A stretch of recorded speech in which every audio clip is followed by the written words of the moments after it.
Today and tomorrow, several groups of young men from around the state of Louisiana will descend toward the southwest portion of the state and to Sulphur, the annual host of the Louisiana High School Athletic Association baseball championships. For one school who hasn't been to the state semifinals since quite a few years before any of its players were even born, they are doing so not only with the ultimate underdog mentality, but with one of their fellow students on their minds, a student who tragically was killed in a car accident literally hours before he was set to graduate from Pearl River High School. So today, we're devoting a large chunk of the show to these underdog rebels as we ask their coach and my friend, Buddy Turnage, how the team is coping with the death of their classmate and how they plan on shocking the local prep world today and possibly Saturday afternoon. Their story, along with the talk of the departure of Andrus Peat and my formula for the perfect Saints schedule, is coming up next on the Dattitude podcast. If you're looking for the latest scoop and in-depth interviews on the Saints, the NFL, the Pelicans, LSU, along with the best bets of the week, then lucky you. Along with high-powered, in-the-know guests who cover our teams, Jim Derry brings plenty of Dattitude. And he'll always tell you the way it is, or at least the way he thinks it is.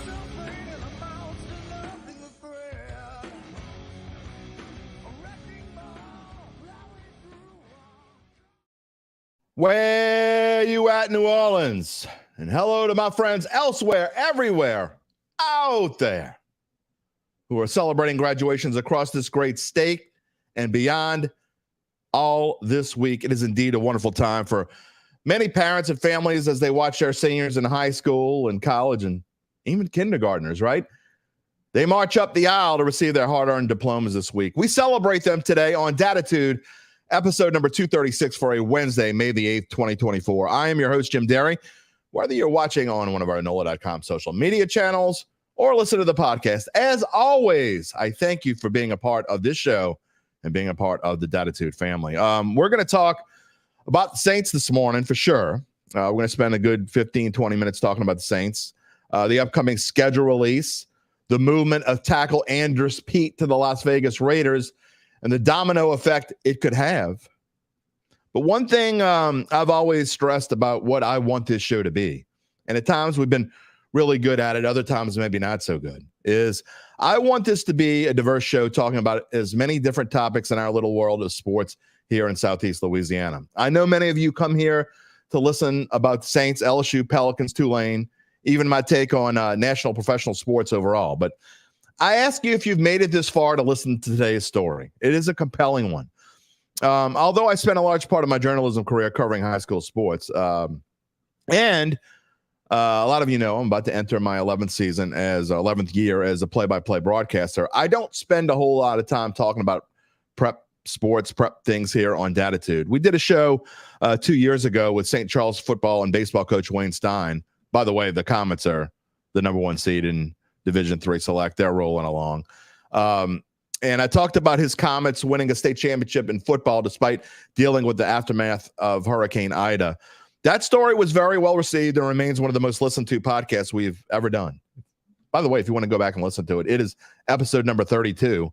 You can find it wherever you find your podcast, on Apple, Spotify, Google, or more. Today, we're going to talk to a dear old friend of mine. I first met while working in the St. Bernard Bureau back in the early 2000s. Buddy Turnage was the head baseball coach at Chalmette High and an assistant on the football staff for my good friend Nick Salter-Formaggio. We hit it off immediately, and we've sort of traveled through similar waters throughout our career since then. Choppy waters. As many times as I've been dropped and brought back and moved around, Buddy T has been through even more. He was the coach of Bell Chase, out of coaching for a short bit, and then went out west to Lafayette, where he was the baseball coach and AD at Westminster Christian Academy before coming back home a few years ago. He finally seems like he's at a place where he can stop moving the furniture around, and I expect him to be at Pearl River High for quite some time.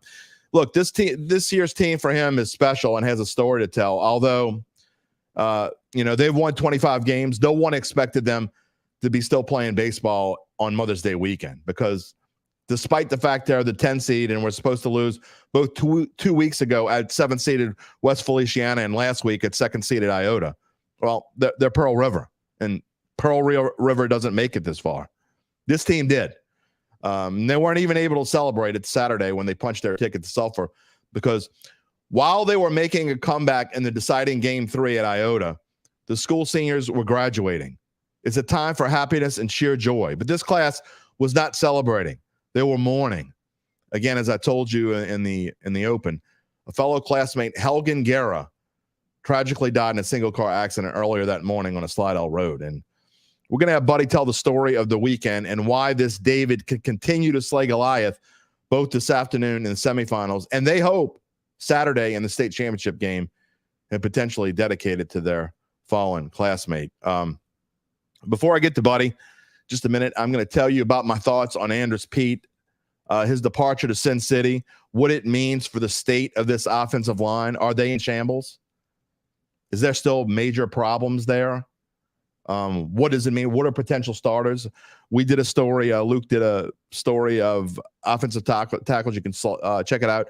NOLA.com/sports/Saints. You can check it out on the state of the offensive line. We're going to talk about it here this morning, but I mean, it's not good.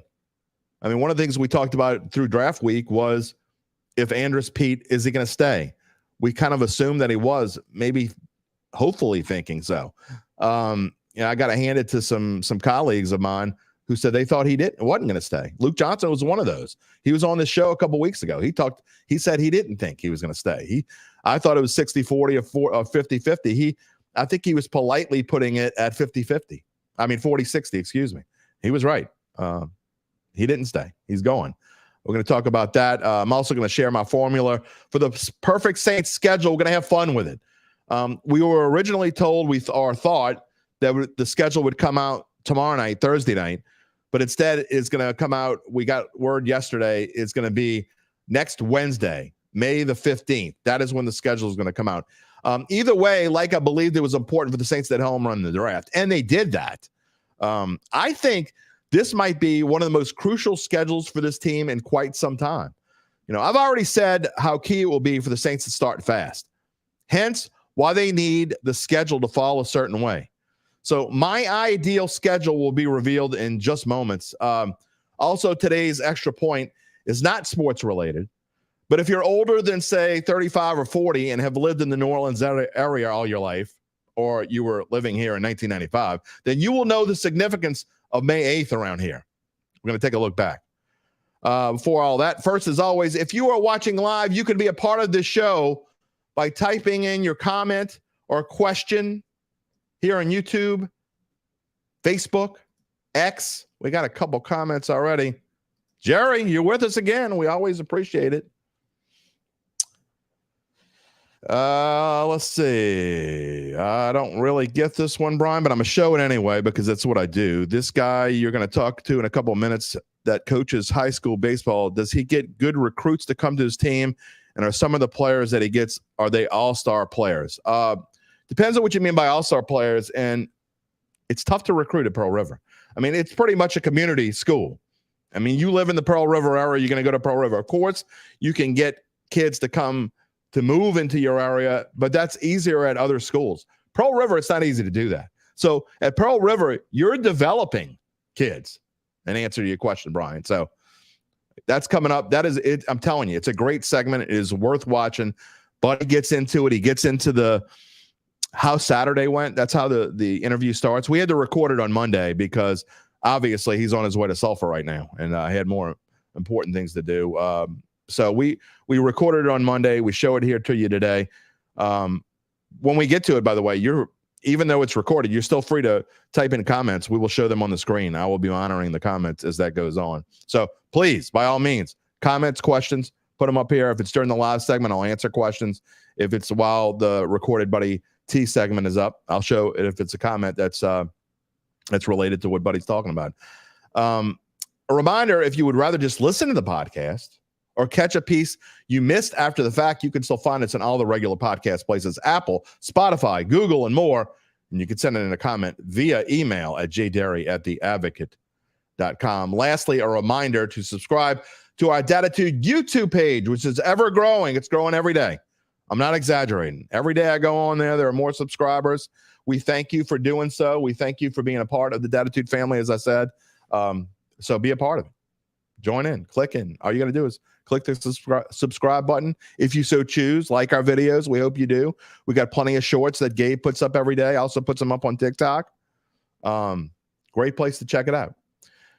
Before we get to our show in full, we're going to tell you about our friends at Evangeline Securities, as we've been telling you. Look, we're still working on the full story of Evangeline. We want you to know about them because not just because they're a sponsor, but there are so few companies like this in our area.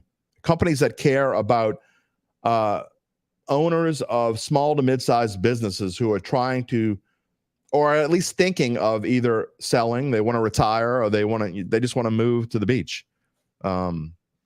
There are a lot of people out there that are thinking about doing this. Well, Evangeline Securities can help you. First off, the managing partners, Nick and Ron, are the local guys. They can help you get to the goal line if you're ready to monetize your life's work, and in many cases, your family's multi-decades worth of work. They will maximize the return process for the founder and the family by coming up with a detailed assessment of your business and then sitting down with you and going over those results. What happens after that? Well, we're going to go over that before the extra point later in the show, so stick around. Meanwhile, you can check them out at www.evangelinesecurities.com. All right, time to get to our thoughts on the Saints. I'm going to put up the Saints' opponents while we talk about this, because I want to start off with Andrus Peat. First, some questions. And Kathy says, good luck to Pearl River. Absolutely. Good luck. And again, I'm biased. They're playing North Vermilion this afternoon. No offense to the great people of North Vermilion, but we're rooting for the Pearl River Rebels, not just because Buddy T is my friend, but because so much is going on this weekend.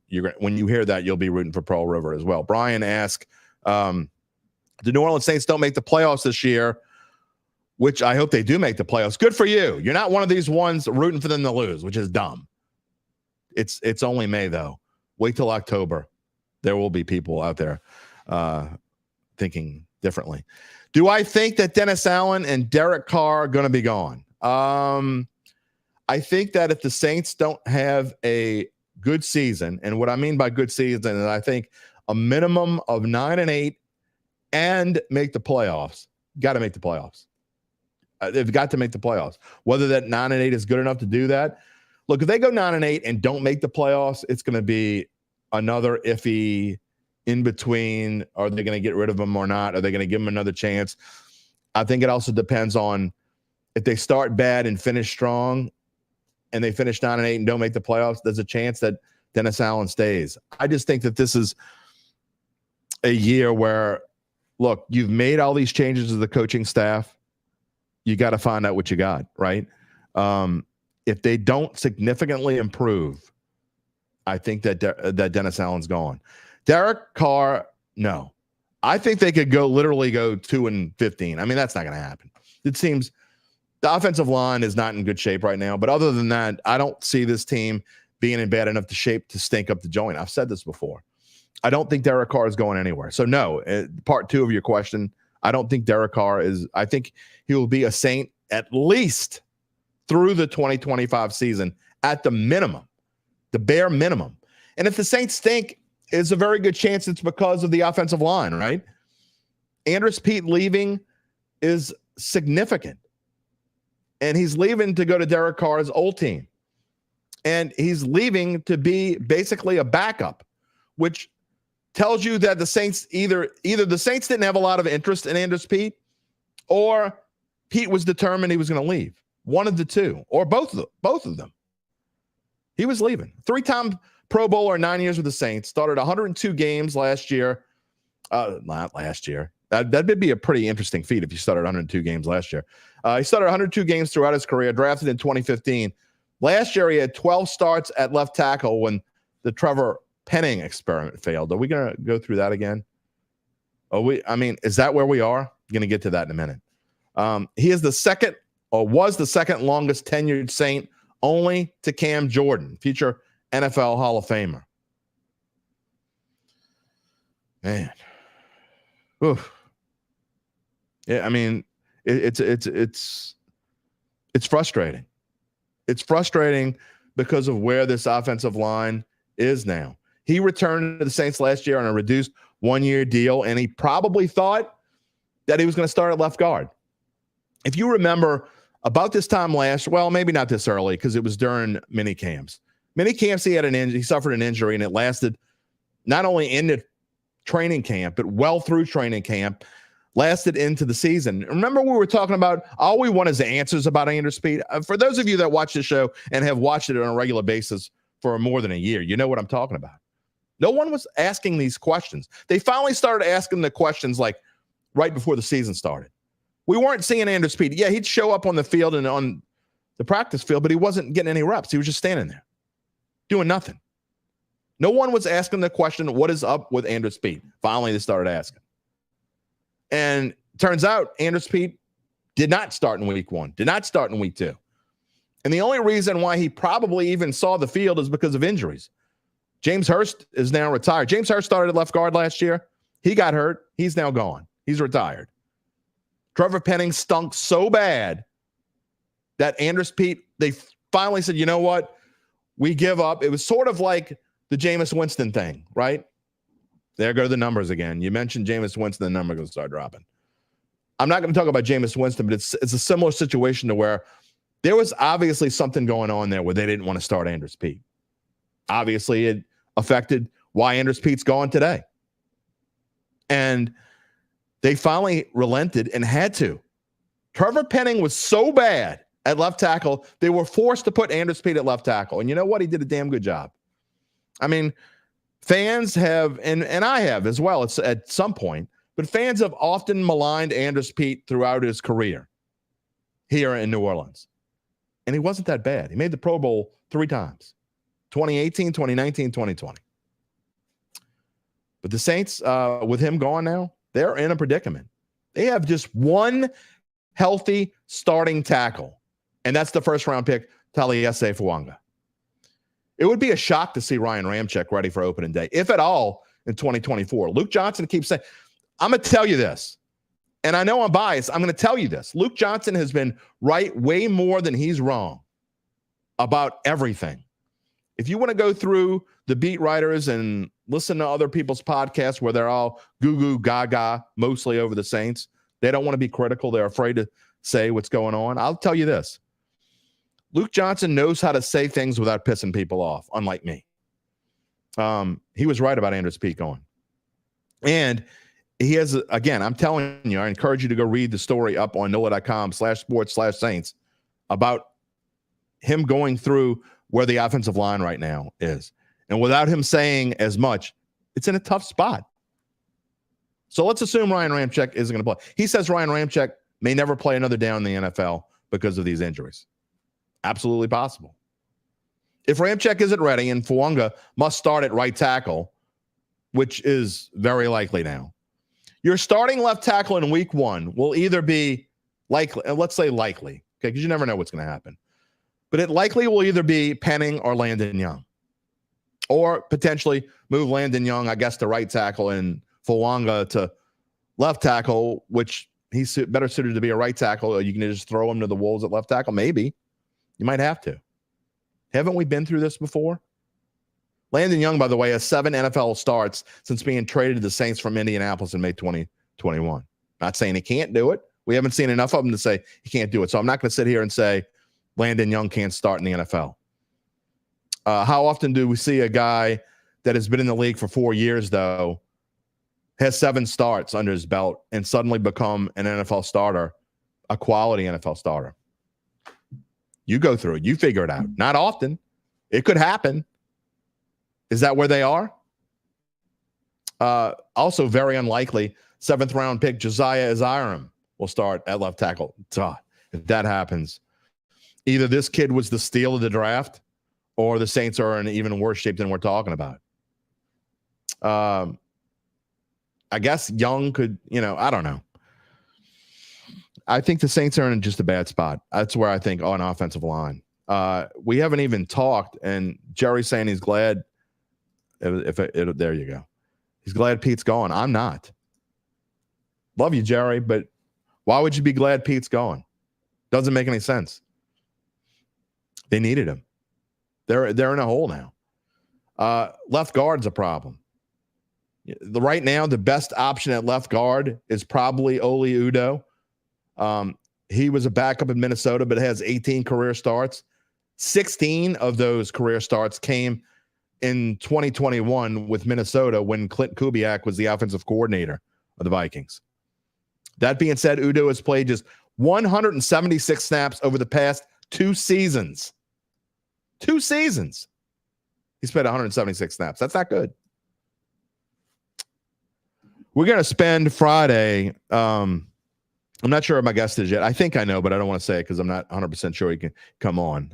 So I'm going to wait and tell you tomorrow probably who the guest is going to be on Friday. But I can tell you that Friday's show is going to be a lot about this offensive line. And look, we've spent a lot of shows over the course of the past 2.5 months talking about the Saints offensive line. But you have to. Not trying to dwell on the negative. I'm just telling you that is the key spot for this team right now. I don't think there's any doubt about it. I think this is why anyone who wanted anything other than an offensive tackle in the first round of the NFL draft, it's not sexy. It's not fun. It's not, hey, this guy blazes 4.4 speed. It's not that. But you got to have protection for Derek Carr. You have no chance. It doesn't matter who your burners are. Doesn't matter who your wide receivers are. Doesn't matter who your running backs are. If you can't block for the quarterback and you can't open holes for your running backs. Just doesn't matter. That's where we are. Pete couldn't stay healthy. I get it, Jerry, but he started 102 games in his career. That's not chump change. He started 12 games last year. And again, I'm not so sure about his injuries last year. I think the Saints just covered up the fact that it's what they do. It's how they sat Jameis Winston. Oh, he's hurt. We can't play him. He's hurt. Remember that 2 years ago? I don't know. If I coached the New Orleans Saints and I could make a whole brand new team, oh man, that's like 2 shows, Brian. And the winner of this team's a long way from. It's more than picks away from being a Super Bowl winner. Let's just be realistic. I mean, I hope when we sit here, the Super Bowl's in New Orleans this year, in case you don't know, or next year, 2025.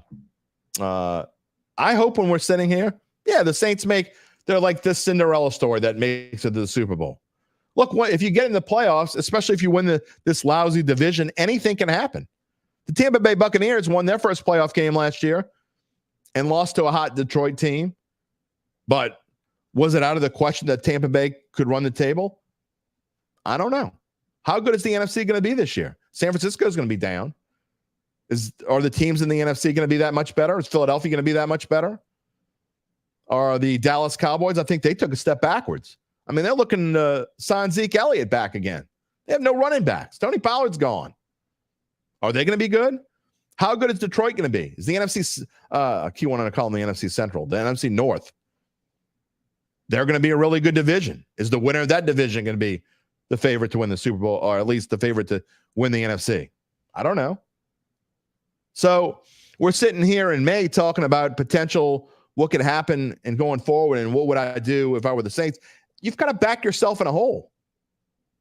I mean, with offensive line, honestly, if you go through the other positions on this team, they're in pretty decent shape. I love what they did with their changes on the offensive coaching staff. I'm trying to give Dennis Allen the benefit of the doubt. We're going to be positive going forward on Dennis Allen. I can tell you that right now. You might not like it. I know you like when I just go off on DA, but I'm not going to do that before the season. I'm going to give him the benefit of the doubt. I'm going to give him a chance. Look, this is his last chance. This is his last chance to be not only a head coach for this team, but a head coach in the NFL. If he fails this year, he's likely gone, and he's probably not going to get another chance. So give him a chance. Give him that chance. I told you at the apology. Still pissed off about that. I'm still pissed off about the apology to the Atlanta Falcons. Still gets my goat whenever I think about it. And I talked about how he lost the locker room. That's the only explanation there after that. Maybe he's got his captains behind his back. Sure, sounds like Cam Jordan, maybe Tyrann Mathieu, other players on offense. They get behind him, and the younger players and the other players believe in him, and that's where they are. Good. I hope he gets the locker room back. I hope this team plays well. It sucks to be a host of a show that from August to January basically talks 90% about the New Orleans Saints. Hence why we're doing shows and spending time on other things in May, in June, July, back in April. Because we want this to be a diverse show. But let's be realistic. August through January, we're spending 85 to 90% of our time talking about the Saints and 10% on LSU and this small sliver on other stuff, including Tulane. It is what it is. That's what people want to hear. But so we're going to go. It's much more fun to do a show with hope than without it. So right now, the Saints have hope. I think this schedule is very important. By the way, programming note, we will move next week, not this week. The show will be our last show of the week will be Friday on this week, as it always is. But next week, we're going to have Monday, we're going to have Wednesday, and we're going to have Thursday. We're going to move Friday's show to Thursday because the schedule is coming out on Wednesday. And we have we're going to try to have a little fun here this morning. We're going to share what we think is the ideal schedule for this team. Remember, there are 9 home games. That's why you see on the schedule, it looks a little lopsided. I didn't put the numbers on this part of the schedule. There are 9 home games and 8 road games, assuming the NFL doesn't take away the Saints' advantage for the second straight time. They sent them to play in London to play the Vikings in 2022. Okay, cue the Goodell hates the Saints comments. Jerry, DA is going to be fired. You can't apologize. You hate it. Look, is he going to get fired? If they stink like they stunk 2 years ago and last year were average at best, he's going to get fired. But again, Jerry, I love you, but you got to go into the season positive. You got to think that, hey, there's a chance. I'm not saying to believe in and go to your friends and say, you know what, I love DA. I'm not telling you to do that. I'm telling you to give him a chance because it's his last chance. A third year. It's his last chance. Taylor says there has to be a plan in place. The Saints are tight-lipped on. Most likely a June trade of Marshawn Lattimore and a 2025 draft pick for a left tackle. Wouldn't surprise me. Wouldn't surprise me at all. Mickey Loomis has said that Lattimore is not going anywhere. I don't believe it. I just don't believe you draft Kool-Aid and you think that Lattimore's staying. Again, even if he does, it's still a great pick, but there are free agents available. Again, I refer to Luke Johnson's story. There are 3 left tackles available in free agency. I also think that's a possibility. We'll see over the course of the next few weeks. They got to do something. I don't think they can stay status quo. I don't think they will stay status quo. Whether it's a trade or whether it's another free agent signing, which they have a little money to do so, I think that's where you're going to see the move. I think they have to. All right, you see on the left side of the screen, the opponents. And trying to be a Karnak and use similar schedule formulas, we try to come up with a schedule that will be constructed. We came up with a quote-unquote best-case scenario. All right, you see these opponents on the screen. There are some really interesting games, by the way. Denver at home, that's got to be a Monday night game, right? Who doesn't think that's going to be a Monday night game? I do. I think at the minimum, it's a Monday night game. Might be a Thursday night game. It's going to be a primetime game. Sean Payton coming back to New Orleans.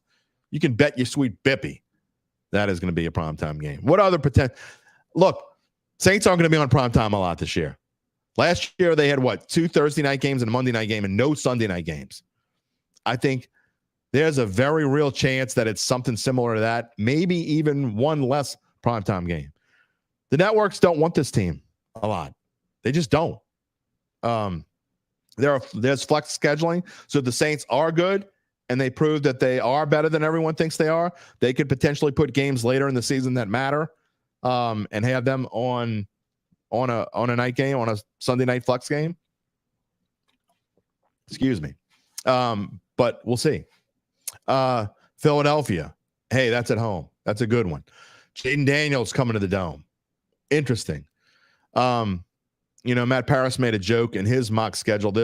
By the way, I did not know that the Saints crew was doing their own mock schedule until I kind of was doing some research this morning and saw it.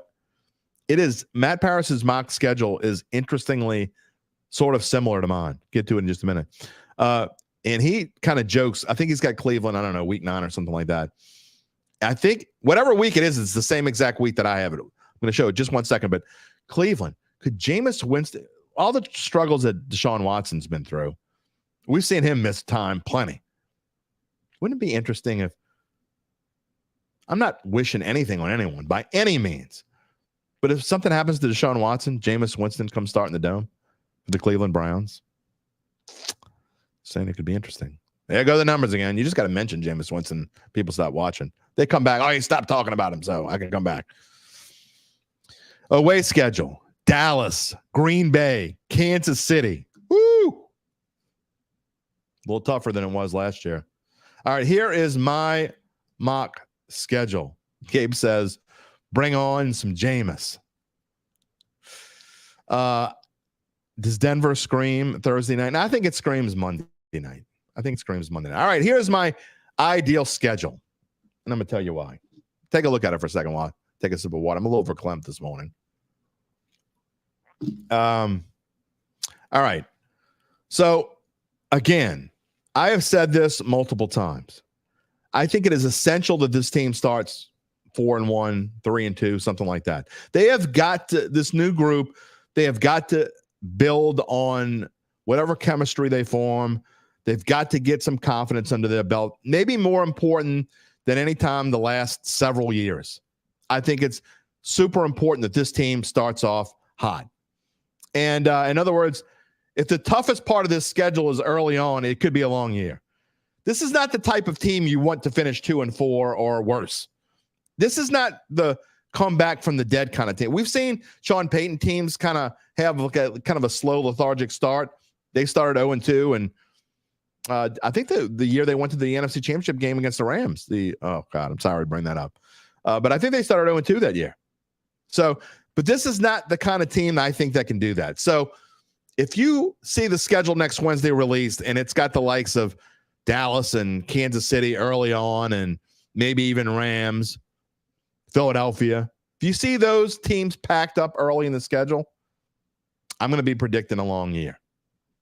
That's why you could sit there with a pen and paper and say, this is a win or this is a loss, but it's fruitless unless you know when those games are going to be played. It just doesn't matter. You can't do that right now. You have to see the schedule first. In other words, if the Saints were to open at home against a Denver or an Atlanta, and I got them here at home against Carolina, which is obviously your ideal start.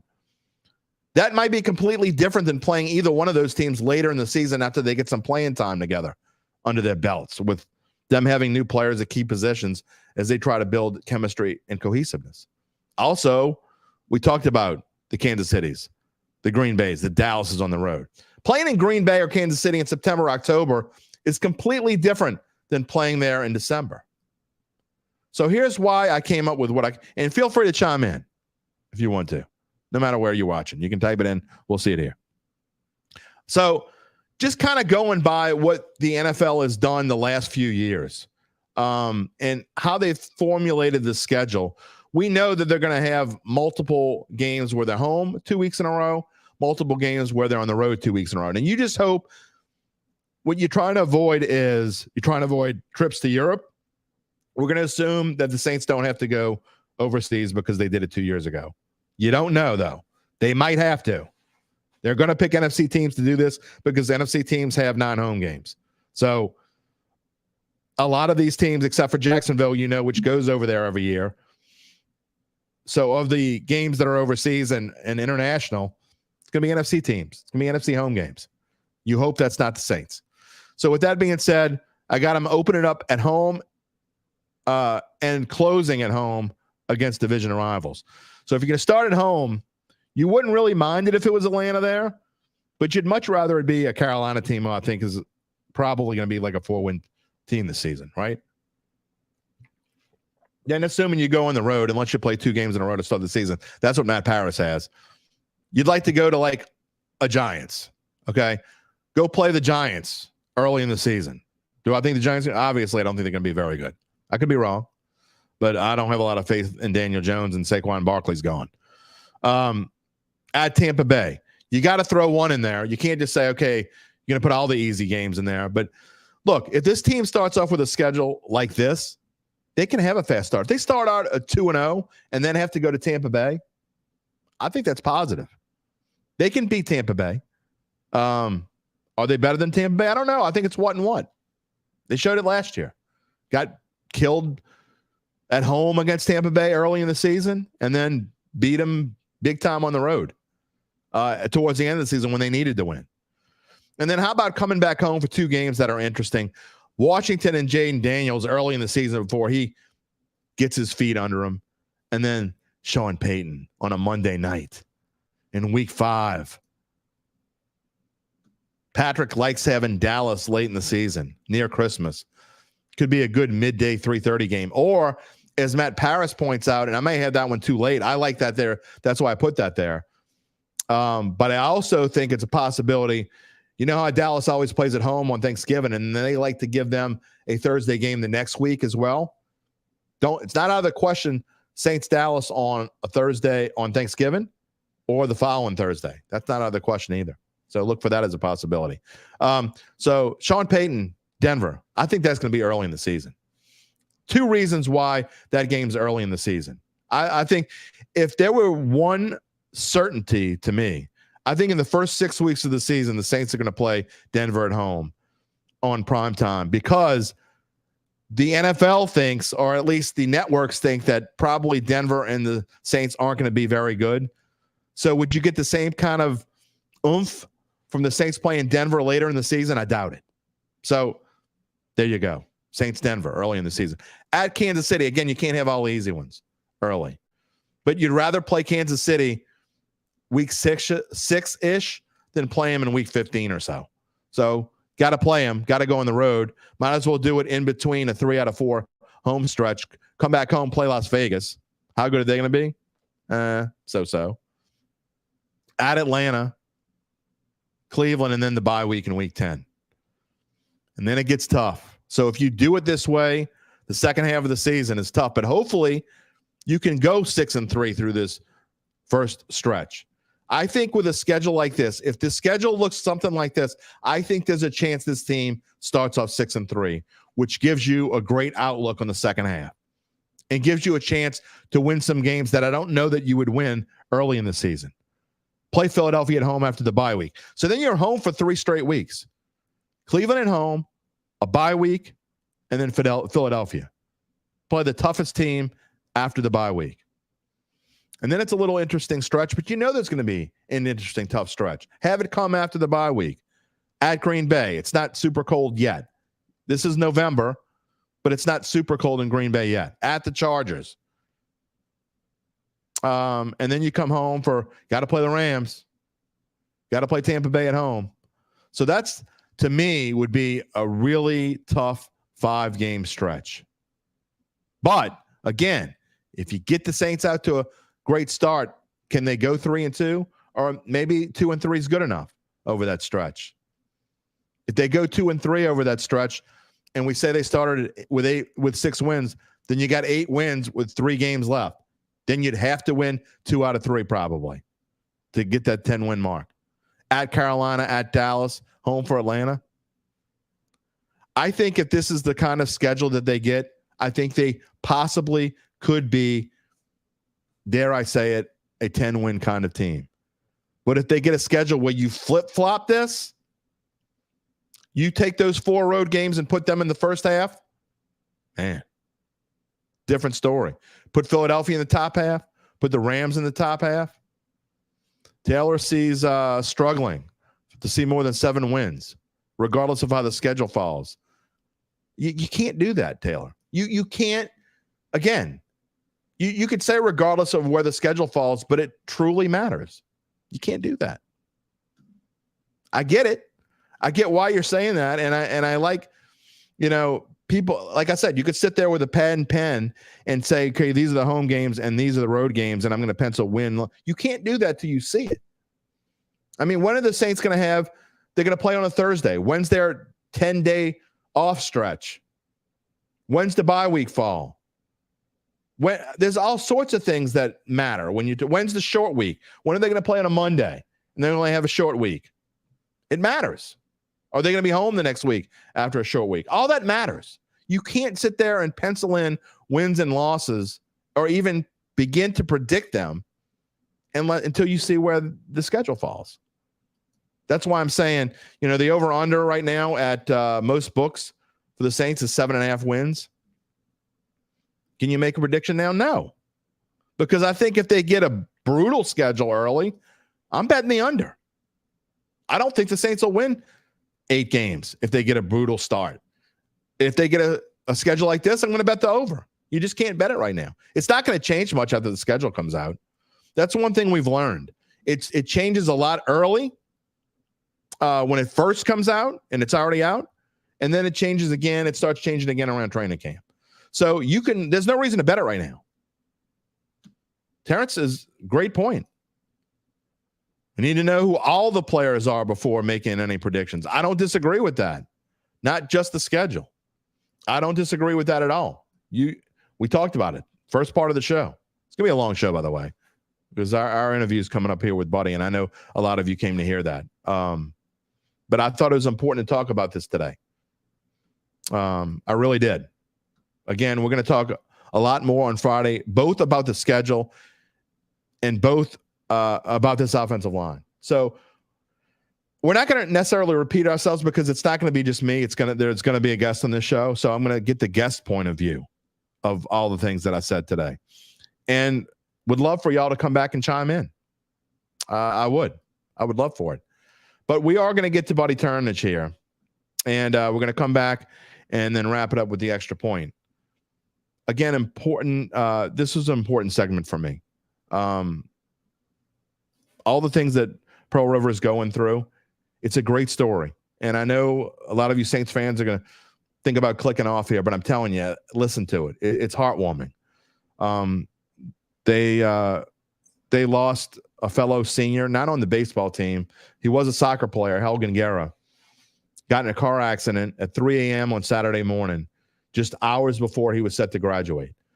Bob Warren wrote a great story the other day. It might have been yesterday. It was either yesterday or the day before yesterday about talked to the principal and some people at Pearl River about just what they did at graduation to honor him. And Buddy talks about how it affected his baseball team and how it was different for him after the game when they won. They made a big comeback. It's a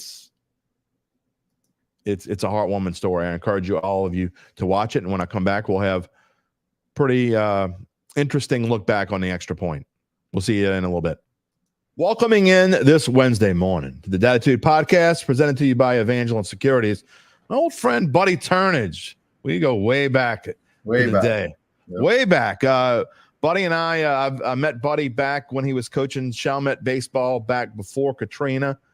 It has been a long journey for Buddy. It's been a long journey for me. Buddy and I have done some baseball broadcasts together on VSN, and now we're here talking about his Pearl River Rebels about to take a semifinal journey, a trip to Sulphur, where he'll be playing later this afternoon against North Vermilion. Am I correct?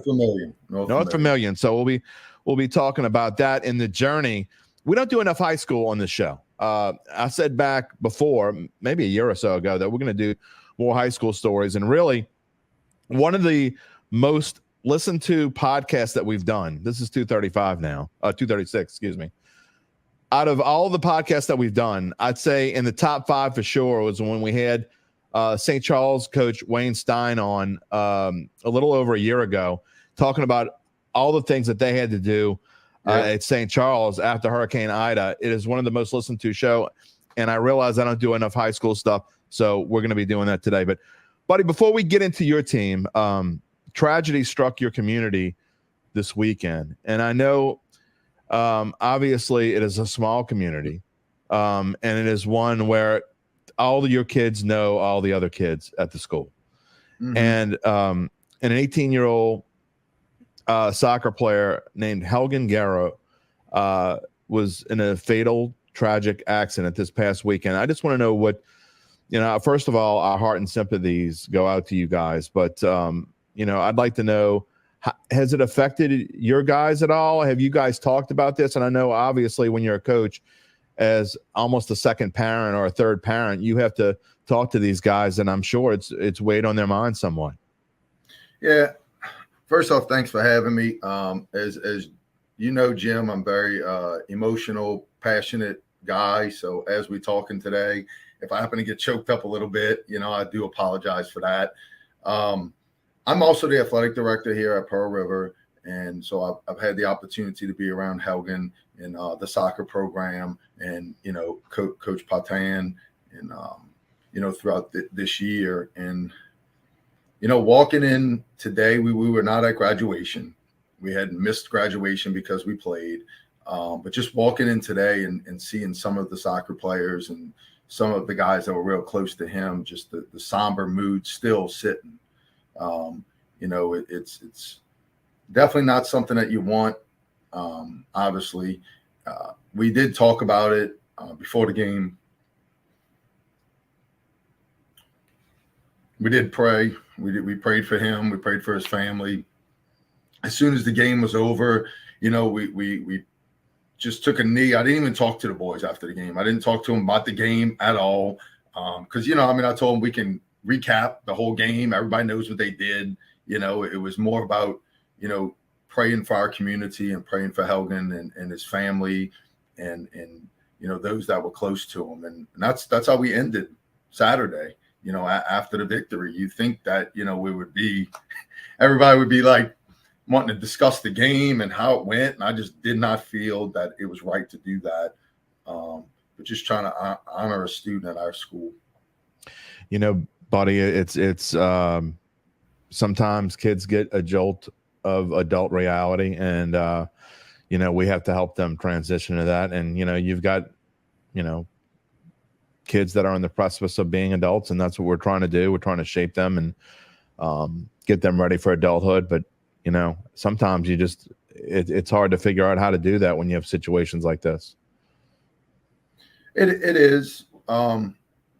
Throughout my coaching, and as you know, you were there from the beginning. And everything that I try to explain to the boys is that this is life too, having the opportunity to play sports, and that's why I guess I love it. And I'm so passionate about sports, like not just baseball, but, because it just teaches the life lessons. I mean, you have the ups, downs, the lefts, the rights, the highs and the lows, and that's life.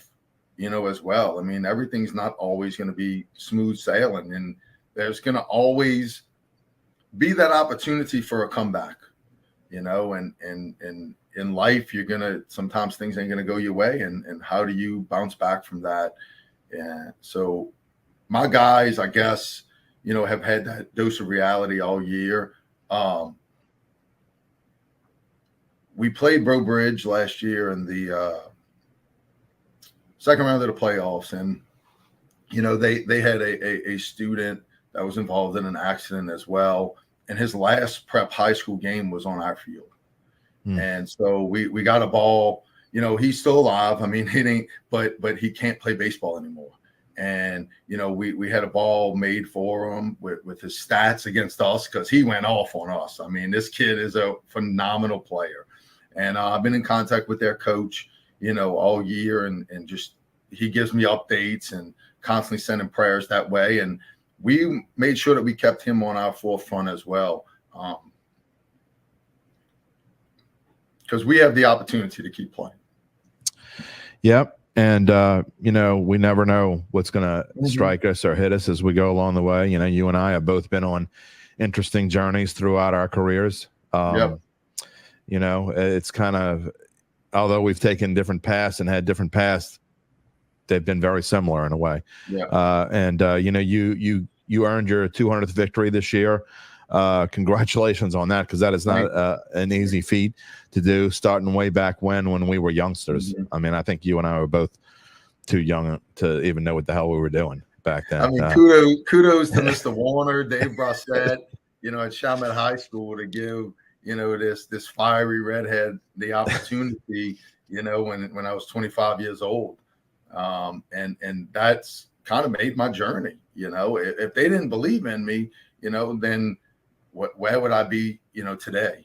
And to have that group of boys at Chalmette, man, where it started, and have my brother on the team, right? That was fun, man. That was fun. That was definitely, and your dad, Colin, PA. He still does it. He still does it. Yeah, I mean, I miss those days, man. I miss those days. But I wanted to talk a little bit more about you in a little bit. But I want to talk about this team because this is a special kind of team, man. You want to talk about coaching a team with your brother on it. Now you're coaching a team with your son on it. And you brought this team somewhere where they've never been. They've never played in Sulphur before. They've never made it to the semifinals before. You have. 2000. Oh, in 2000, I take it back. But with Elmo Altazan, I talked to him the other day.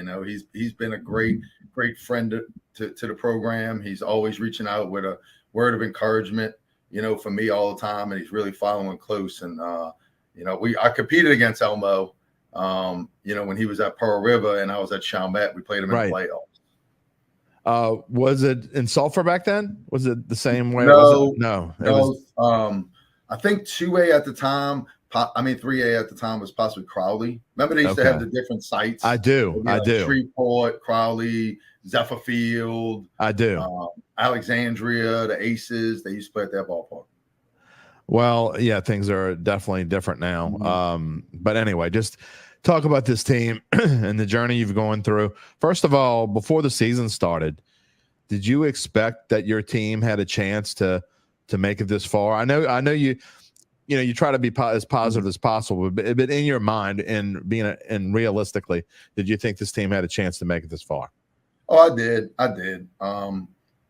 I'm too much of a straight shooter, and sometimes that rubs people the wrong way, and some people it rubs them the right way because, I don't want people to guess what I think.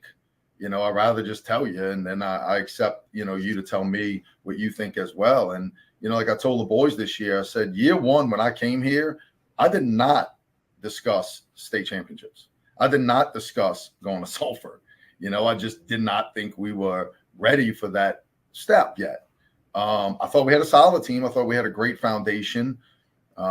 With a bunch of sophomores that year. My first year here, we only had 3 seniors and 0 juniors on the team, which always makes it difficult, for a senior class with only having 3, their experience trying to pour that experience on a bunch of sophomores, And I thought they did a phenomenal job. They did a great job, and they established the building blocks for where we are today, having that group of seniors. And then last year getting to the quarterfinals, and we didn't have 1 senior on the team, not one. We're returning everybody. We've had injuries, we've had surgeries. Some were freak accidents, and from there, everybody was just the next man up mentality that I've always instilled in the kids. And I told kids, I will never give you a uniform to sit on a bench and be our cheerleader. If I give you a uniform, I want you to step up to the plate, and some capacity or another, you're going to get an opportunity to affect how this season goes. But these boys have been resilient. Man, they truly love each other. And I know people that win, they all say it, but they do. They are a bunch of just great, great kids, man, that give me a lot of grief. They as tough as a coach that I am, they'll walk in and crack a joke on me in a minute, and the whole team will start laughing and, goofing off.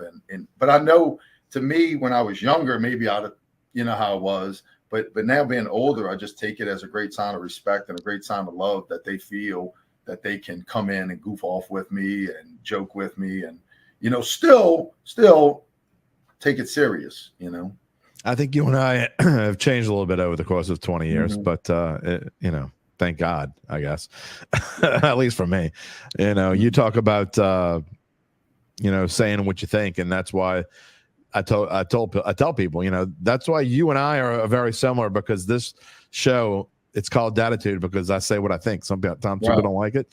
Sometimes they do. It is what it is. You guys, this playoff season, look, as good as it is to be a seed of 10, no one expects you to make it to the semifinals because the road, and I always say this, the worst seeds in baseball, at least on your side of the bracket to me, are 9, 10, and 11. And the reason I say that is because, yeah, you get to play your first round at home, but you miss having that bye.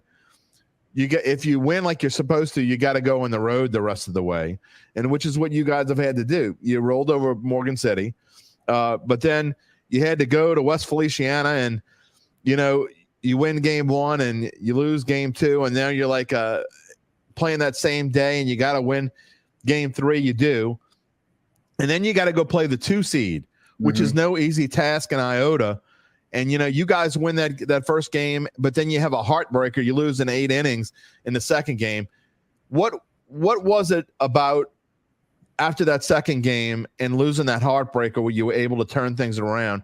Because I'm not trying to be mean, but I'm just saying most Pearl River teams in the past, if they get in that situation, you can almost count on them. Okay, you had a great run, but it's going to end after heartbreak. This team didn't do that. You were able to win game 3. Yeah, and we did that the last 3 years. I wasn't here their freshman year, but they went to rain and got 10-run ruled. My first year here, we beat a real good Minden team who just lost out in the quarterfinals. They were young, like we were young, and then we go to Assumption, lose in 8 innings, get 10-run ruled. Then we go to the quarterfinals last year and we play Eunice and we lose in a heartbreaker 2-1, and then we get 10-run ruled. And that was the talk for us, all offseason in the weight room was about when it goes good, everybody loves it. But when it goes bad, do you want that moment? Do you want that moment? Because all championship teams, for what I see as far as the brackets and whatnot and guys who make it there, they have some type of struggle. They win some game 5-4. They win some game 2-1, 2-0, 1-0. There's opportunities that they lose a game and have to come back. And, that's what I just constantly kept telling the boys. Speaking of seeds, 9, 10, 11, I did not want to be the 8th seed only because I did not want to have a bye as an 8th seed and then play a 9 seed who's pretty close in talent to you. Right. After they got to have 2 games. Right. I told the boys I would rather have been under that because I would rather get some games under my belt, not a scrimmage, none of that LHSA allows you to do, which, I'm so thankful that they do. But you can't really replicate playoff baseball by a scrimmage, right. Where every pitch, means something. So I liked our seed, and I really thought this year, like last year, we were a 5 seed. So being a 10 seed, I was what are you now, 10? Yeah, 10. I was very shocked, because I thought I made a great schedule. I thought we won 3 more games this year in the regular season than we did last year, and we were a 5 seed last year and a 10 seed this year. Kudos to all the great coaches in our division and how well their teams are playing to actually – we win the most games in school history in a regular season with 23, and we're a 10 seed. I think there was 8 to 9 20-win teams in our division. So that was fun. I told the boys we go up to West Feliciana, and man, can they swing it? Whoo, can they swing the bats? And we knew that. And we got them game 1. And I told the boys, they ain't quitting. They're not going to stop. They're going to keep coming. And after we lost, they got that old stat back in the day. That's like 75% of doubleheaders, right. Split. Right. Well, I told them this too. Take 10 to 13% of that of the winnings, right? So you have 25%. Take the 10 to 13%, and out of that 25% winning, it's one team's far superior than the other, right? So that eliminates the chance of somebody beating you twice in a day, 2 solid teams, to like 12%. And I told the boys, whether it's right or wrong, I don't know. I just told them, hey, man, I was going to say a 12% chance of beating us. So odds are in our favor. Go play the game. Let me ask you, have you ever heard a podcast where a Shalmatian and a West Banker were talking about math? Numbers. No, I'm simple math, dude. Simple math. I'm just saying this might be a first. It might be a first ever. If you had to throw some X's and A's and Y's and B, I'm done. 10x times 3. I don't know. But I can regurgitate somebody else's math. So that's exactly kind of what I'm doing right now. Exactly. Let you know what somebody else has said. Yeah, I mean, if somebody wants to ask us about crawfish, we can tell them that. Or a way to get a good burger, we can tell them that. But and you know, too, like, I think that helped us at Iota. I mean, Iota is just a bunch of guys. Well, man. I mean, they're the 2 seed. They were the 2 seed. I mean, no, I don't think any. If you guys would have gone in there and going 2-1, 1-2 there, and lost and bowed out and played well and won 1 out of 3, I think most people would have said, "Hey, great season, you did a good job." But that's obviously not what you guys were thinking. No, and we had in game 2, we had so many opportunities, and with our guys up, and they just didn't come through that game. And we talked about it. I let them stew on it. I didn't address anything right after the game. I let them go get Snickers and Gatorades, and you have changed. Yes. These boys know. They know what's at stake, and I don't have to tell them. I've talked to them enough, and so all I told them was before the game, I said, guys, you're going to have another opportunity. They're going to be base runners on again. Where are you? Where do you stand with yourself and confidence level? And how do you feel? Confidence. We talk about confidence can't come from results, right? Because if confidence comes in results in baseball, you're never going to be confident. But it comes within your attitude and your belief system in yourself. And then we start game 3 down 3-0, 3-0 after the first inning. And so Trey, my son, he comes up to me and he says, "Dad, I think this is a good pitch for me." And so I got with the pitching coach, and them two got together, and they just, they talked and worked it out, and, kind of changed a little philosophy a little bit. And he just started dealing for us and kept us in the game. And then he started the 4th inning, I believe it was, with a leadoff double, and then it just kind of, just went from there. And I'm going to tell you, I don't care what anybody says. It's the players, man. It's not me. Back in the day, maybe I was like, me, I probably was like big chested. It's me. Yeah. It's not. I did my worst coaching job of my entire career, game 2 against West Feliciana. I did not want to disappoint this team. I did not want to let them down. I did not want to mess it up. So I put too much pressure on myself, and it was not a good feeling at the end of the game. And I asked the boys after the loss too, I said, could y'all just go be better than your bad coach? Be better than how bad I was that game. And you just win. And we scored 7 within the first 3 innings, to take the lead in that game. What is this one of those teams, and every coach has them, where, you look back whenever your career is done and, we're sitting in a recliner or whatever, or we're going to baseball game somewhere else and just hanging out and talking. Is this one of those teams that's going to say, you know what, that 24 team at Pearl River, that's one that's up there? I think so. I think so. I think, every team that I've coached has been different, right? Right. Chalmette High, you talk about just some gritty, mean kids, man, like great kids, but just mean. Like when the umpire said play ball, we getting after you. My Bell Chase team, man, full of talent. Jeez, I'm full of talent. I think they had 32 home runs that year. We went to the semifinals. I mean, that's a ton of talent. Going to Westminster was exactly what I needed in my life. Just a bunch of, great kids where I just was taught that you can keep God central in your program, right, and be successful. It doesn't always have to be the let's fight the other, like let's go, like I've always been, in the past. And then coming here, this group just truly loves each other. Like they just do. Like they just love to be around each other. They know they have each other's back. They know when to call Tom to go talk to the pitcher. They know what to say in the dugout. They might have a little tiff because maybe somebody got out, and you know how kids Right. are all they upset, and somebody's trying to talk them up, and then within the next inning, I turn around and they laughing with each other and goofing off. You're going to lead off an inning, at some particular point. You've got to find a way on. You've got to find a way. You want the ball with 2 outs. Who's going to back the pitcher up if he walks a guy with 2 outs? Exactly. Who wants the ball? Is the pitcher going to back up an infielder if we make an error with 2 outs? Where are the leader moments at? And over the course of a season, you're going to have 12 or 14 guys who are going to be in that position at some point where it's going to be an important moment that you've got to have it. And you know what? Those 12 or 14 guys, they all have to come through at some point. So one of our outfielder pitchers, we're blessed this year to have a few guys, that I can put out there. And this guy can just go absolutely track a ball. And we're playing Iota, and we're winning 5-3 Friday night. And I made a switch in left field and put him out there after sitting on the bench. And that guy with a runner on absolutely destroyed this ball.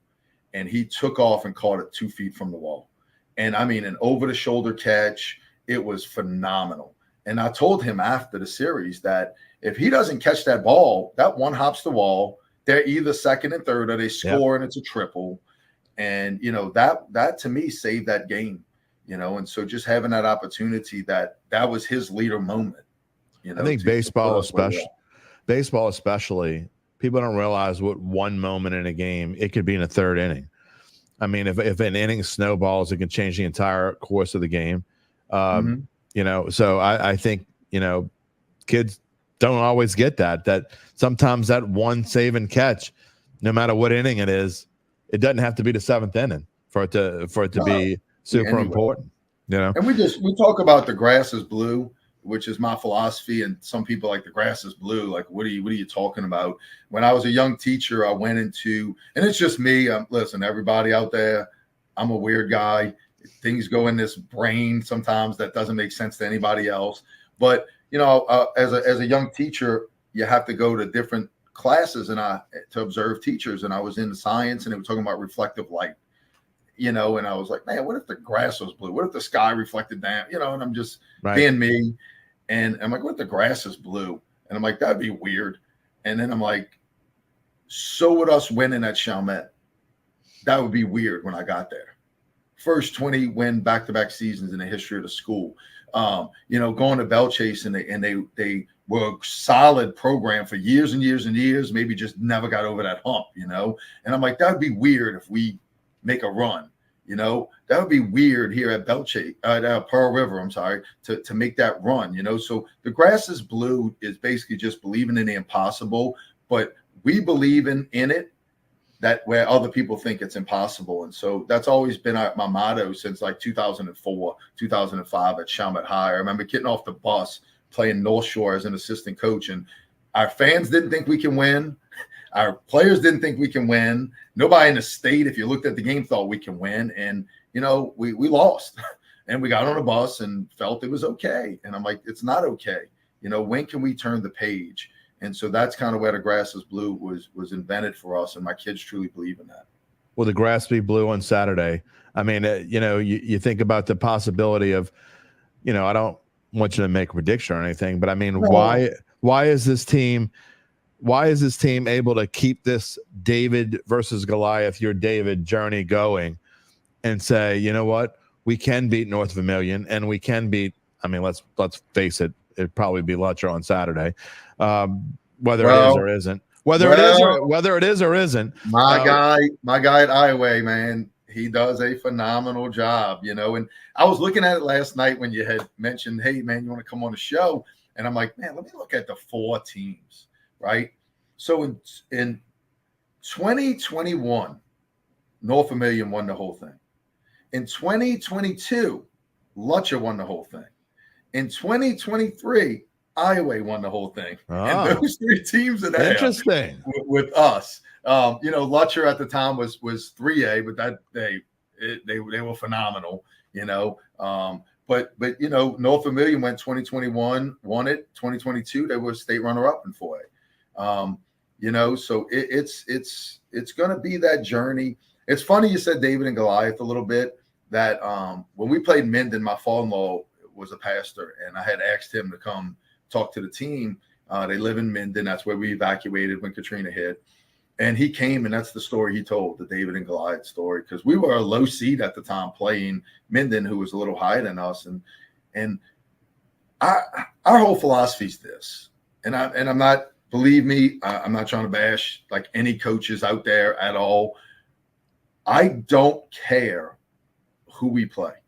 That has never been my mindset. We don't lift weights in a weight room saying, oh my God, we have to beat this team. You lift heavy today because of our district or this. I said, I don't get paid to coach them. Right. I get paid to coach you. And that's all we ever been concerned about is our team, our Pearl River team. We don't try to make it a big deal, that Lakeshore and Franklinton have dominated our district, over the past few years, and rightfully so with the amount of talent that they have. But we don't ever worry about them. We worry about us. What can we do to get better every single day? How has it been coaching your son? I got to ask you that. And your son, Phenomenal.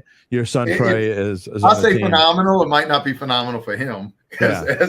As coaches, sometimes we way harder on our kids than we need to be. Yeah.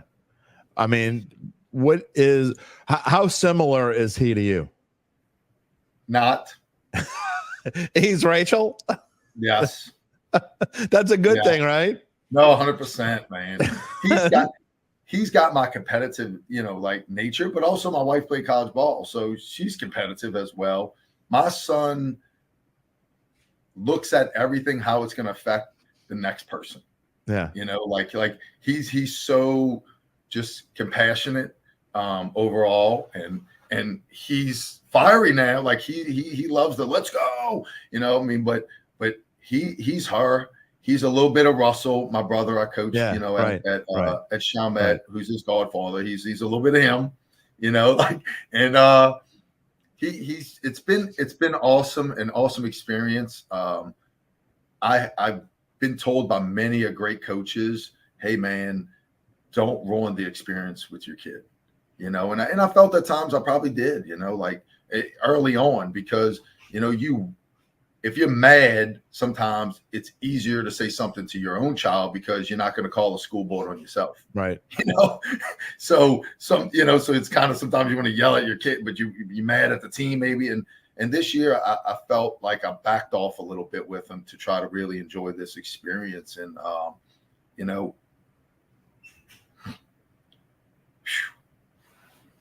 he was the first person who hugged me after we won. I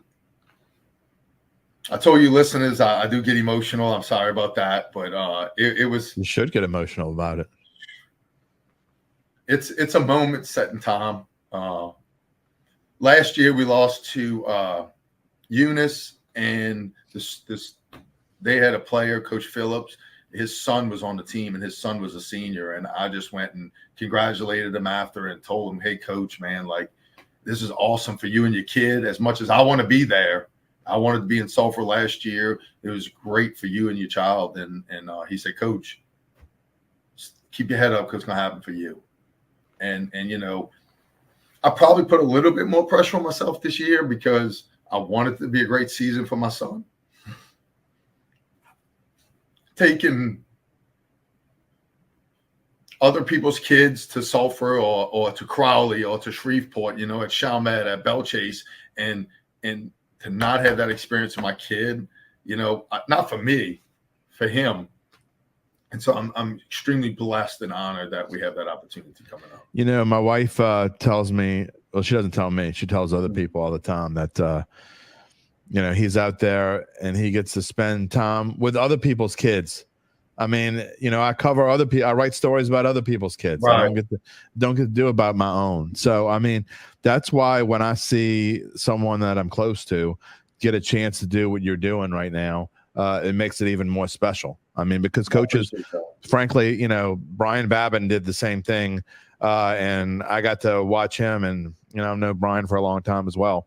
Mm-hmm. And he had the chance to go coach his kid, and he will. again next year.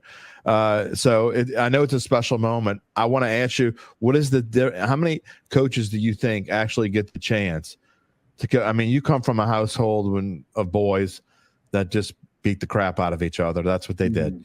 And you got little Russell, who's not little anymore. I mean, he's a grown man, but Russell grew up probably taking, to me, when you got a house full of boys, the youngest one to me is always the toughest one, because he's got to fight his way through things. You were able to coach Russell, and he was one of the most scrappy kids. I talk about covering other people's kids throughout my life, thousands. But Russell Turnage will always stick out because he was one of those scrappy dudes, 5 foot nothing, that will beat the L11 crap out of you if you mess with him. That's not even talking about his brothers, what they would do. But, to see that kid, to be able to coach your brother and then 20 years later coach your son, what is that like? I mean, hardly anyone gets a chance to do that. No, they don't. That means, one, I'm old. You can see the gray. But, it was funny because Russell texted me after the game. So I called him on the ride home, and he said, man, I high-fived myself about 40 times throughout the game. He said, I'm watching the game on live stream. I got nobody else near me. He's like, I want to high-five somebody. He's still as passionate as he was, back then, and just absolutely loves, like he comes to my games and he's like, I love that kid right there. He gets after it. I love that. I mean, it's still his mindset of, I love the kids who get after it, win, lose, and it just getting after it. But having the opportunity, it's two different things. We had Christmas one time and Russell says, hey man, I'm your brother, right? And I said, what do you want? And he goes, I'm saying this as a brother, so he's critiquing me as a coach, but as a brother during Christmas, when you have your son, you ask, because he won't tell me, Trey will not. Trey will be like, yes, sir. Let's just go do it. Yes, sir. I'm like, what can I do better for you? What can I do better for the team? What do you see here? What is this? You ask, your son, your brother is just your brother. You're like, leave me alone, man. So I can imagine that being different. But I'll never forget that Christmas. He's just like, we're brothers, right? So I can tell you, what I think. As you can tell, I got behind me this way. I'm sorry. That's the Chalmette picture of that year that we went to the semifinals. That's the seniors. Yeah, you now. Not only have you been able to have a chance to coach your brother and your son, but you brought your brother to the semifinals, and now you're bringing your son to the semifinals. Well, they brought me. I like to say either way. I like to say they brought me. Well, Delgado heading to another regional this week. My son will be there next year. My son signed with Delgado. He did. Yes. Well, he'll be playing with my nephew, so they'll get to know each other. Yeah, and my brother Russell went to Delgado. My wife played basketball there. Trey had the opportunity. It was his choice, always going to be his choice. I don't tell my kids what to do and where to go. It's not my journey. Sometimes I think people insert themselves a little too much into the journey. I agree. But it's not mine. It's not my journey. I had my journey. I walked my path. It's Trey's journey. My daughter Samantha's playing at East Carolina University right now. As a walk-on. I was a walk-on at UNO. It's her journey. I call her all the time. I'm like, how you feeling? She's like, Dad, I love it. Like, I love it. And I'm like, phenomenal. That's all I want as a father. I'm not concerned about playing time and all this other stuff. That's on her, man. That's on her and her coaches to work out or not work out, but I just want to know, do you love the environment? And she absolutely loves it there. I wish more parents were like that. And if I have to say what is the biggest difference, and people ask me this sometimes, between when I covered this and my first game I ever covered. Mm-hmm. I remember it was covering Bell Chase football back. It was actually the last, I think it was August 31st, 1990. That's how long ago that was. And the biggest difference between then and today is parents being realistic about with their kids' future. And like you said, just allowing them to enjoy their journey and getting to point B by themselves to some degree.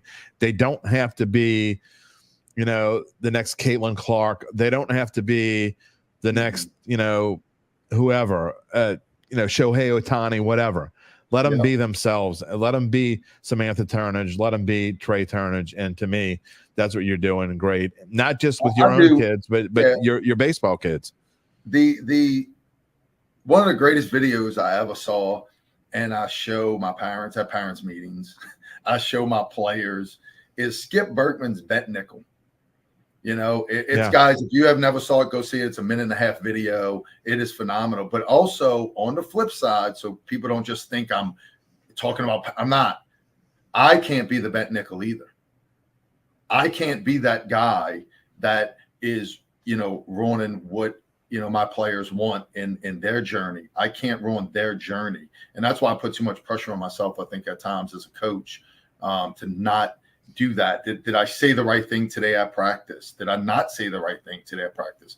Do I need to apologize to the kid, you know, and say, oh man, coach was, he let emotions get him today, guys, you know, coach 100% sorry. And, you know, I think I've done that in my journey, but you know, the bet nickel with Skip Berkman, because why I love showing it is because he's the guru, right? I mean, you tell nobody's going to ever say, oh no, Skip Berkman. No, they're going to be like, he is phenomenal. He's unbelievable. Right. And so you show them, even Skip Berkman is telling everybody that there was problems way back in the day when he coached. You know, just don't be that person, man. Enjoy the journey for your child and let them be them, you know, and that's the kicker, you know, with this whole thing. And they're going to walk away with the experience that they want to have. Don't let them walk away where you're at a crawfish ball, you know, Jim, and having maybe a beer or two and going, I wish the coach, you know, or I wish I hear it. Yeah, but don't do that. Don't do that, because it's the kid's journey. And I'm telling you right now to this day, and I hope people understand sincerity of me, no victory is mine. Not one. It's the kids. It's always been the kids' journey for me. And like I told you, I thank Joe Dattitude for bringing us to the semifinals. I thank the group behind me in that picture for bringing me to the semifinals and making my career. You know, I didn't make my career. They made my career for me. Go make a little bit more of your career on this afternoon. We're just for transparency's sake, we're recording this on Monday because Buddy's got a lot of more important things to do than to talk to me. But no, I'll talk to you. You know, I'll talk to you anytime, man. Well, you and I will be in touch. And you enjoy the journey. I think people need to make that a bumper sticker. That sounds like a that's even better than the grass is blue, by the way. No, man, the grass is blue is it, dude. You got to believe in yourselves and in the impossible. And nobody take that, because within the next few years, I will write myself a book, you know, about the belief in oneself. I got, you know, had a guy in my office today. He's like, I didn't know you ran a marathon. I'm like, yeah, I did. Now, how long did it take? They almost shut the gates down because I was taking too long. Doesn't matter. You did it. Right. I almost called it Uber. But, you know, it's just one of those where, like, it was just believing that I can do it. I mean, I don't know. I didn't really even train for it, to be real honest with you. I just put one foot in front of the other, and I think that's life. You know, one foot in front of the other. And sometimes blisters happen, and you got to keep pushing through, you know. Sometimes, you know, that's kind of where I love the grass is blue, you know, but also enjoy the journey. Let your children enjoy the journey. Will you enjoy the journey as well? No, and this afternoon, whether it's a win or a loss, whether you get to move on to Saturday or not, enjoy the journey and enjoy those kids, not just your own, because they're all your kids. This afternoon, they've been your kids on this whole journey to get here. It was a long ride to get here. You put Pearl River baseball, helped put them back on the map, and I know that the community of Pearl River is enjoying it with you, and we're rooting for you. We're big Rebels fans this afternoon and hopefully on Saturday as well, Buddy Turnage. So I appreciate that. Man, I hope you guys enjoyed that story. I know it was a little long, and this show is going to be one of the longest I've ever had. but I thought it was important to let him tell his whole story. I did have to edit it a little bit, but not a lot. Because I went through and I started cutting stuff out. I'm like, you know what? I can't cut that out. And I just thought it was important to tell the story. We all wish the Pearl River Rebels well this afternoon, and hopefully if they can get past this afternoon, we'll be talking about them, and we'll give them a thumbs up on Friday's show, and they can go out and do it on Saturday. Bring a state championship home to Pearl River. Wouldn't that be something? Especially with all that's going on. And again, our prayers go out to the Pearl River community and all they're going through right now. Okay, moving on to today's extra point. Before we get there, real quick, a reminder about our friends at Evangeline Securities. Remember, we were talking about them early in the show, and we've been talking about them for a few weeks now, how they will go through a detailed process of maximizing the return for you if you are thinking of selling your small to mid-sized business. Many times, we're talking about a family-run business that has been around for decades, but as an owner, you've begun to think about retiring or moving on to something else. Evangeline can help you figure out what your company is worth. And if you decide that's what you're looking for, then they can begin a no-cost-to-you extensive auction process among established private equity funds from all across, not just Louisiana, not just the country, all over the world. I'm not exaggerating. I'm not making this up. I stress that this is all a free process, as Evangeline doesn't get paid until you decide to sell, and the buyer they help you find is found. In other words, it is in their best interest to find the best potential buyer for you, which sounds a whole lot better than, yo, dude, I know somebody that knows somebody that said his Uncle Ralph is looking. The dude has plenty of money. You could rake it in. You want me to give him a call for you? No, I think I'll pass. Nick and Ron know way more than Uncle Ralph. Let the managing directors at Evangeline Securities, both of whom have more than 20 years each in the business, do the work for you and find out what your company is worth, and then go from there if you so choose. Check them out at www.evangelinesecurities.com. All right, on to the extra point. This week, residents of the Houston area, like our friend Gabe Henderson, have gone through weather hell. They still are, actually. They're still dealing with the aftermath of severe flooding that has claimed at least 3 lives and forced thousands from their homes, and well over 100,000 power outages as temperatures hit 90 degrees for the first time in 2024. We know a little something about that here in Southern Louisiana. So for today's extra point, we step away from sports for just a minute and go back in time 29 years ago to May 8th, 1995. There were any games or sports events scheduled for that date in and around the New Orleans area, they likely were quickly postponed or canceled. And many of you out there know what I am talking about.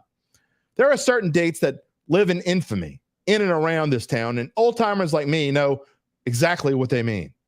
When it comes to the Saints, there's January 24th, 2010, when they won the NFC Championship game, and February 7th, when they took home the Super Bowl. Pigs have flown. There are many tough moments in our history as well. For some older than me, they will remember January 7th, 1973, when a sniper went on a killing spree at the downtown Howard Johnson's Hotel. There's August 29th for many hurricanes, including, of course, Katrina. It's easy for me to remember because it's also my birthday. Then there were the floods of May 3rd and May 8th. The latter came out of nowhere, and before it hit, it was not expected to be that big of a deal. There were no level 4 threats or red and maroon circles on a map the days before a storm might hit that would have given enough warning. Sure, the forecast would tell you it was going to rain, and sometimes they might even tell you it was going to be bad. But they could not prepare you for what happened on that day in 1995.